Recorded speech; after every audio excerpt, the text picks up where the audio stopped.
Hey everybody, welcome to my channel, Exploitation Nation USA.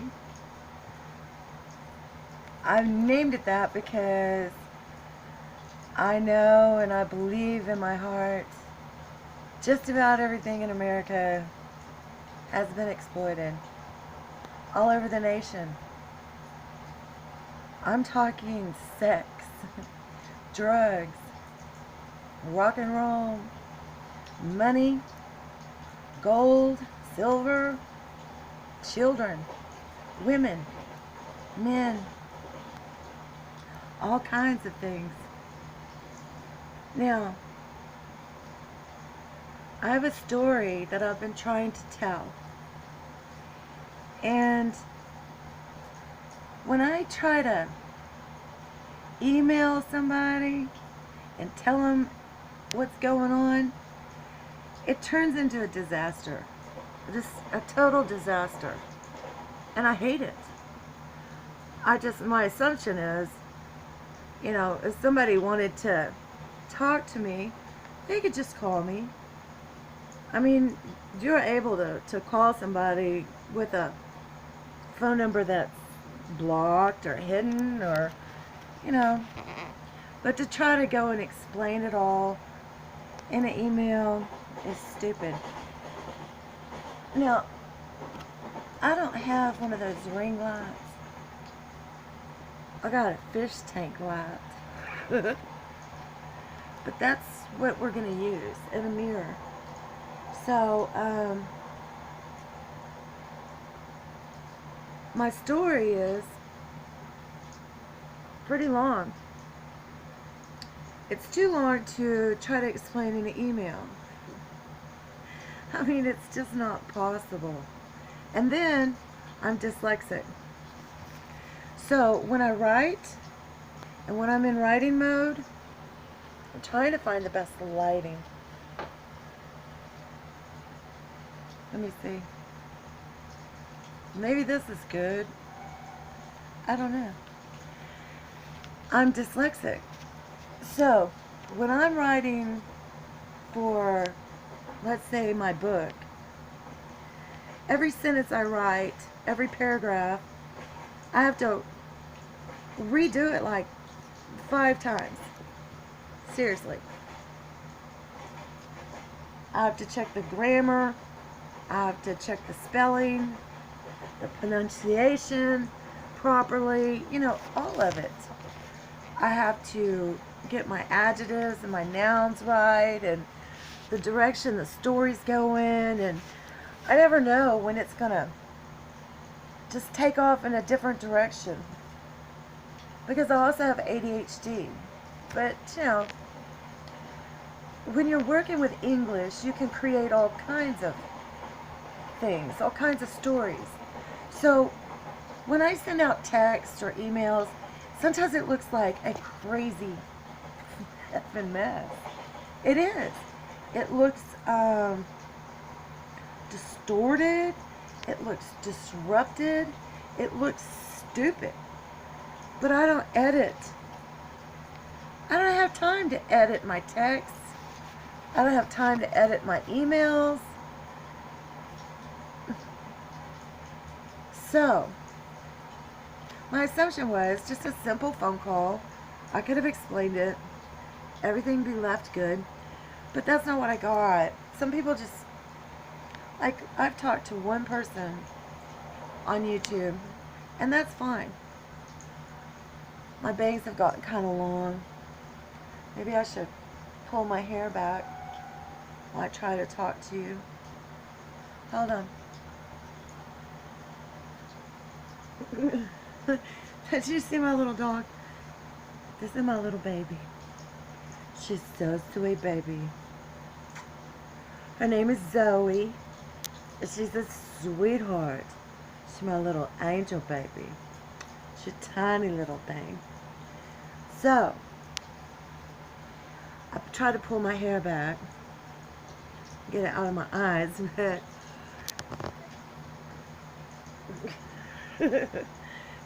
I love you too, baby.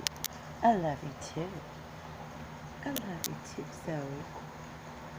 You know, when we're trapped in our houses, our little pets are so important to us. They keep us sane.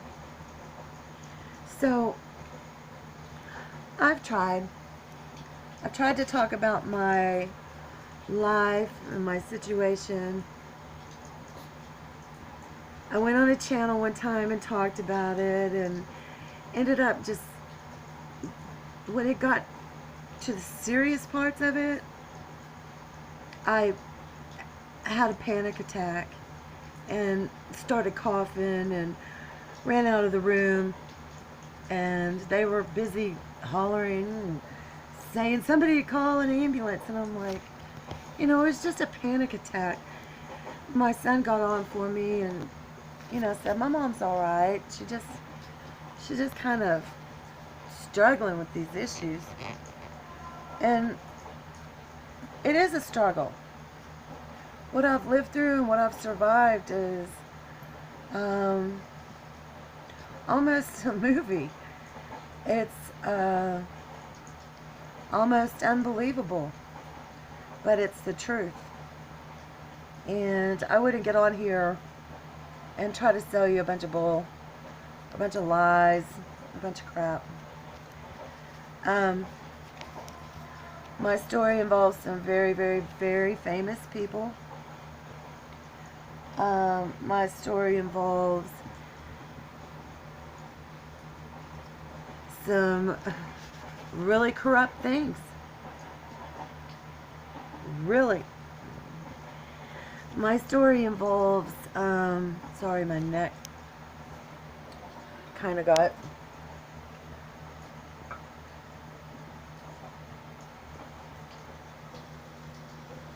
Alright, I put you on hold again because I had to readjust. I don't have a tripod. My story involves a lot of corruption.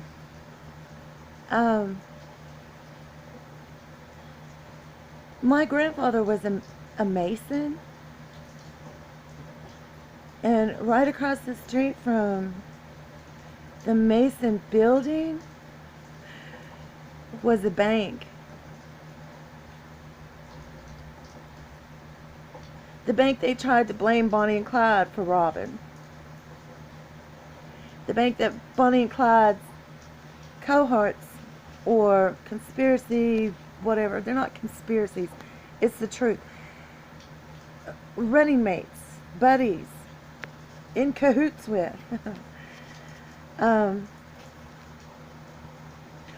Robbed that bank, okay? But what people don't know is the real story.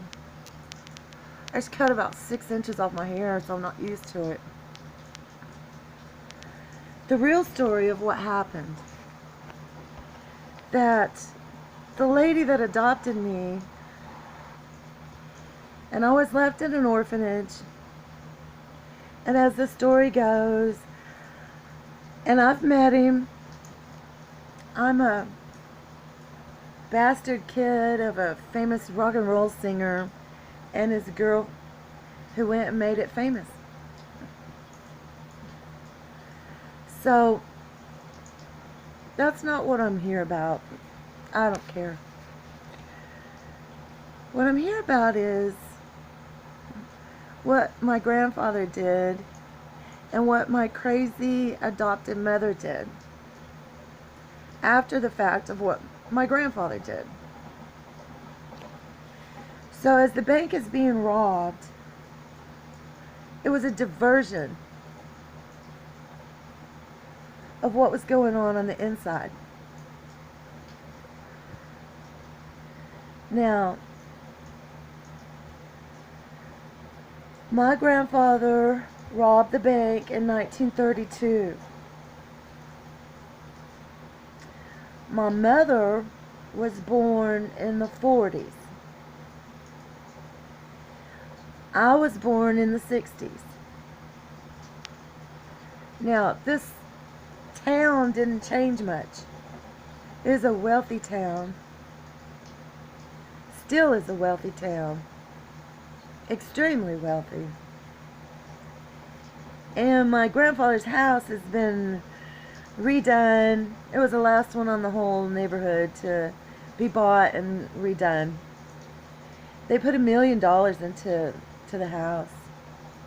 Now I was supposed to inherit that house, but because I didn't hand over a $5,000 tax at the age of 19 to my mother, she took it away from me.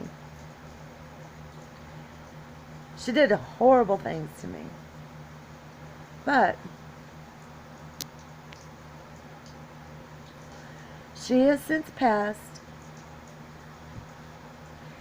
And before she died, she came and told me that my best friend, my sweetheart, had been calling for 22 years. See, she forced us apart. Every time he called, she would lie to him. She threatened to ruin his career. I think she played a hand in him getting fired from his company.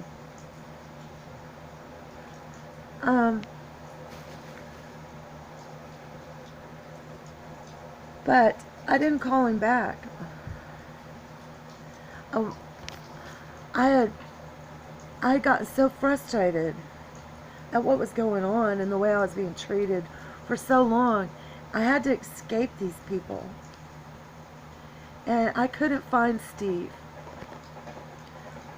Steve is his name. And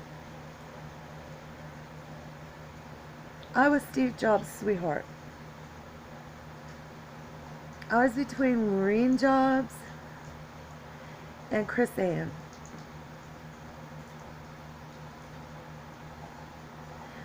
Now, I did everything I could. It's a long story and I've wrote it out. I'm not going to go into detail right here. But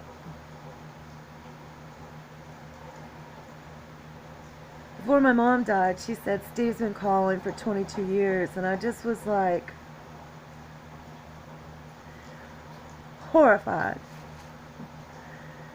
that she had lied to me. And that she had lied to Steve. And she felt she needed to clear her soul before she died. And that Steve Jobs wanted me to call him. Well, you know, anytime you have a boyfriend or a sweetheart and you've left off and you haven't seen each other, you pick back up where you left off. And there were children involved. And we had made plans to stay together no matter what. And we were forced apart. And it was done in a bad and brutal way on my mother's behalf. Because my grandfather had robbed the bank. And my mother had the money, the gold. Now by that point, she had converted it. She had given it to a very famous lady who had so much money that taking in the gold wasn't going to matter. It wasn't going to affect her financially. But I ran off and married a neighbor boy. Big mistake. Nothing in common. The whole time I was sitting with him, I was always thinking about Steve. Even my wedding day, I wanted to run out to church. Big Christmas wedding. People there that I didn't even really feel were good people. They weren't. I stood in the back of the church just horrified at what I was doing. And scared to death. Because my mom had spent so much money on this elaborate Christmas wedding. So Steve called to say he had made it and he wanted me to call and that he had a wife and kids. And I was just speechless to my mother, other than the screaming and the yelling I did all the way out the door. So there were things that I hadn't told Steve, but he knew what my mother had been doing to me. But I didn't tell him all of it. Because he raced over to our house and threatened to throw my mom in jail. She had already been being threatened by a couple of doctors of mine. And my story is about how and what they did to me to shut me up over the fact my grandfather was friends, acquaintance, I don't know, maybe they did an inside job involving Bonnie and Clyde. But the whole experience caused like an epiphany. There went that. An epiphany with my grandfather. To, let's say, be more self-aware of his conscience, of his good side, the fear of going to hell, and the fear of the funeral home directors, the people who bury you. Look back there. It's a little Halloween stuff going on here. So, my grandfather hid the money in the attic. And eventually they hid it in the garage. And eventually they brought it home. And eventually they got it to New York. And eventually they got it converted. Now by this time I'm 12. And that's where they try to exploit me more. This very rich woman offers the opportunity for me to either come live in New York and be in the media world, or go to California and be in the Disney world of movies. So, since I was dyslexic and my writing looked like shit, which now I've made it through 3 college Englishes, all my school English. I read 67 Stephen King books, 37 Sandra Brown books, and 16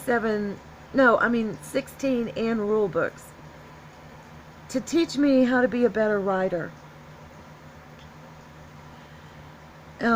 I've been told some very good things about my writing.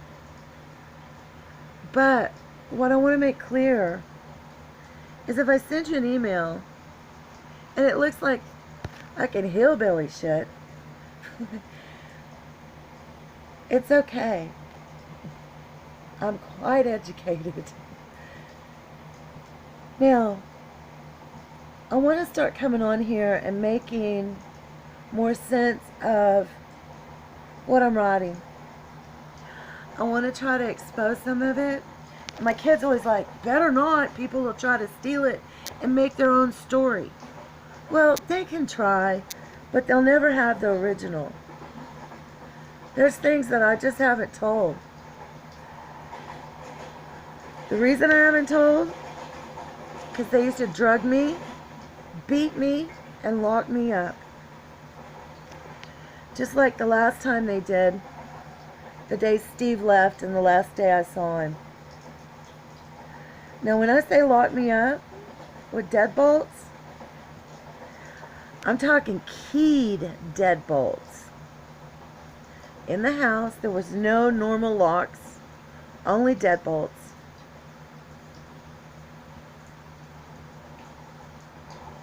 And I had been enduring this, along with all the alcohol, all the Valium,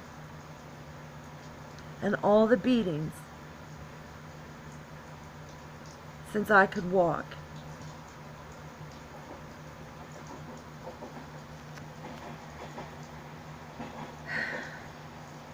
What's been done to me hasn't been fair.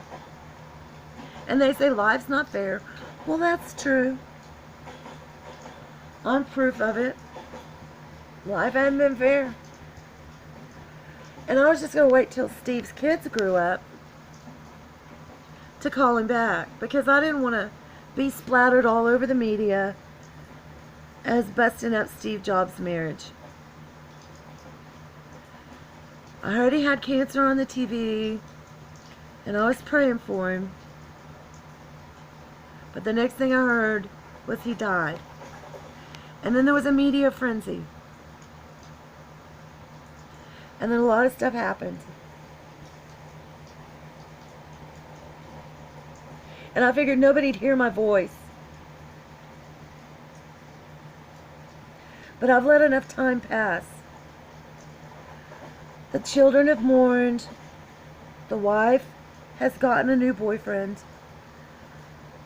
She's got enough money to keep her busy for the rest of her life. And I have a story to tell. And it involves Daryl Abbott of Pantera, Steve Jobs, Matthew McConaughey,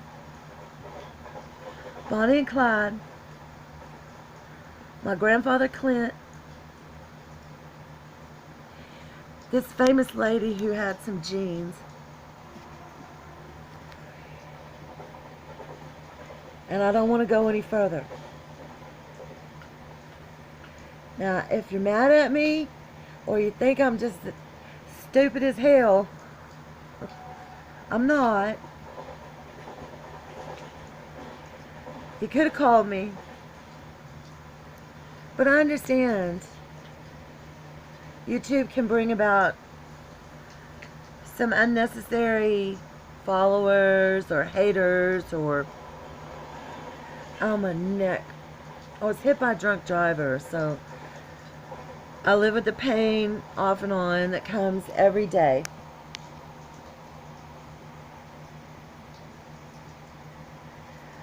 But there was no way I was trying to hurt you. I know you offered to help me, but out of all sincerity, I mean, I thought, really, if you can't call me, I can't hand over my life story and trust, because I felt you mistrusted me first.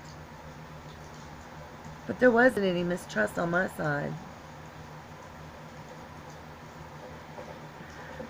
I think you're a wonderful lady. You got a great channel. And I look forward to listening to you, because you're smart, you're bright, you're witty, you tell the news in a great way.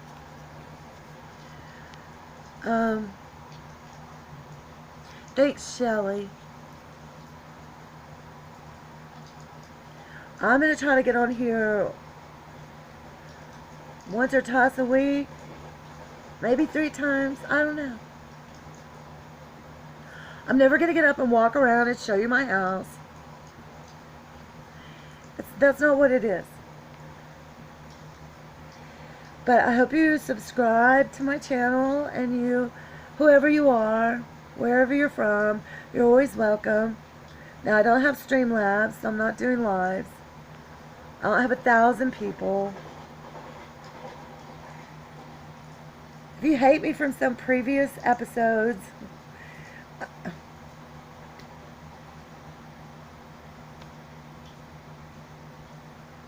if I walked away from you, it's probably overwhelming. I had a lot going on. A lot. I'm better at not jacking with my hair as much. but I miss it being 6 inches longer. It's just a lot to take care of. So I wish everyone well. I hope everyone's doing wonderful. I'm sorry the world is causing hurt and pain and struggle. Sometimes we just have to kiss the world and hope it gets better. Kiss the world and make it better. Alright. Thanks for tuning in. Hit that like and subscribe button. I look forward to seeing you again and telling you a little bit more about my grandfather robbing the bank. Now, if you haven't watched The Highwaymen on Netflix, I highly advise you go watch it. Woody Harrelson does the most incredible job of capturing the soul and the spirit of integrity that had to come down. I just wish I knew more stories. Possibly my grandfather hanging out in back dives and what was said with Bonnie and Clyde. Or what wasn't said. Maybe he was a total enemy. I don't know. I know my grandfather was one of those little men. Like they show you in the movie of Bonnie and Clyde, they're little people. My uncle was a little person. They're not midgets. They're just petite. My grandfather was a very dapper Dan. Very highly revered in the town. What are you doing, Zoe? Come here and say bye. Come here. Oh, she's got herself perched in an area that if I twist and turn to try to get her. Say bye. Can you say bye, baby? Look in the camera. Bye, baby. Bye. Alright. Thanks for listening. Bye. I can turn this off. I can never get it turned off.